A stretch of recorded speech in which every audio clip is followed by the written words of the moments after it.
The UFC has announced its first three pay-per-view main events of 2024, with the middleweight title and men's featherweight and bantamweight belts set to be contested. In the main event of UFC 297 in January, Sean Strickland is set to defend the middleweight title against Dricus Du Plessis. At UFC 298 in February, Alexander Volkanovski will defend his featherweight belt against Ilia Topuria. And in March, Sean O'Malley puts his bantamweight gold on the line against Marlon, Chito, Vera at UFC 299. Conor McGregor's long-awaited return to the Octagon is then rumored to take place at UFC 300 in April. UFC President Dana White announced the trio of title fights on Monday, the 6th of November, with the respective event dates revealed as the 20th of January, 17 February and the 9th of March. UFC 297 is set to take place in Canada, while the locations of the February and March cards have not yet been announced.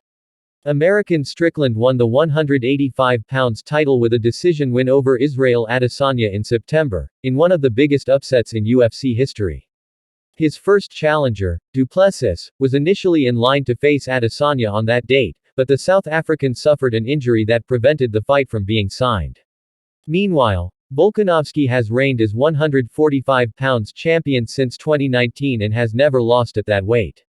The Australian has lost twice in 2023, however, unsuccessfully challenging Islam Makhachev for the lightweight title in February and October. On the back of the second of those two losses, a first-round knockout, Volkanovski now faces the dangerous Georgian Topuria, who is unbeaten and has 12 finishes from 14 wins. Elsewhere, Sean O'Malley is one of the biggest stars in the UFC and won the bantamweight title with a knockout of Aljamain Sterling in August. The American is now set for a rematch with the only man to beat him, Chito, Vera.